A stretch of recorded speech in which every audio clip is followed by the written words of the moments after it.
Cardon Children's Medical Center, providing comprehensive pediatric care for Arizona's families.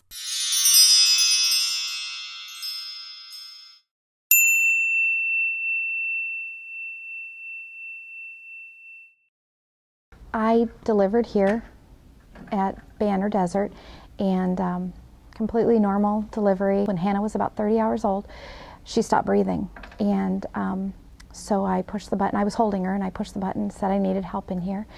And the assistant, the aide, came in and took her, and they called a code on her, and everybody rushed down. I mean, it's kind of a blur now.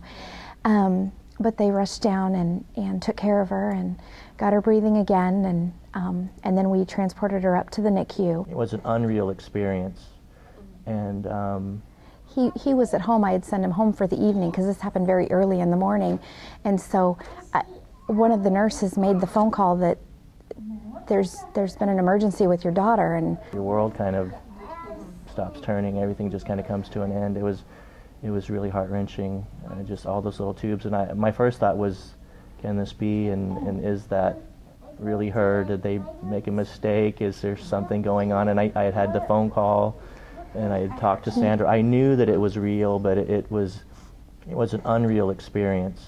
Nobody ever plans to have a premature baby. Nobody ever expects, when they visualize their delivery or the birth, story, they don't think, oh well, my baby's going to go to the NICU. Usually babies born less than 36 weeks, even some of our closer to term babies, 36 weeks, usually need assistance because their lungs just aren't mature enough.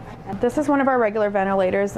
It's one of our older models, but it's still capable of providing the same support. Several different modes of ventilation that we use here, but this is usually the machine that babies will use when they need respiratory support.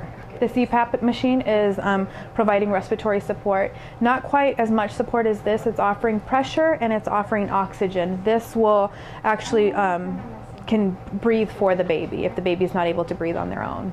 The typical progression is NICU, intermediate care, and then a continuing care nursery. So this is our continuing care nursery, private room setup. They're still connected to the monitor.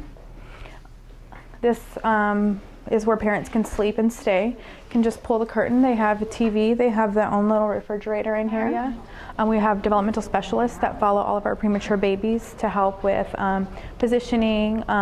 They do developmental assessments. The bed will read the baby's temperature, and it will either increase or decrease the temp inside the bed to achieve a temperature of 36.5 to 37 is what we usually like. The bed also is able to provide humidity for our extremely premature babies. Their skin's very transparent and very thin, so they lose a lot of water through their skin. So the bed is able to provide humidity and keep it a moist environment so that there's minimal heat loss through their skin. We're able to weigh the babies on the bed, and we're also able to control or actually see how much sound is going into the bed, to where we can decrease the external environmental noises when it sometimes gets too loud. So it's usually very overwhelming. We provide all the teaching on the ventilators. We do it several times because on admission, parents are usually more concerned about what's going on with the baby and sometimes not ready to learn all the information that we're trying to provide.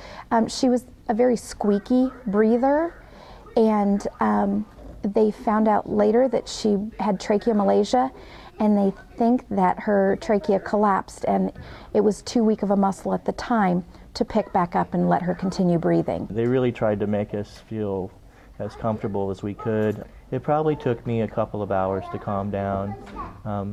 That's when I found out that they had those little rooms where I could go and sit and watch TV or have some time to think.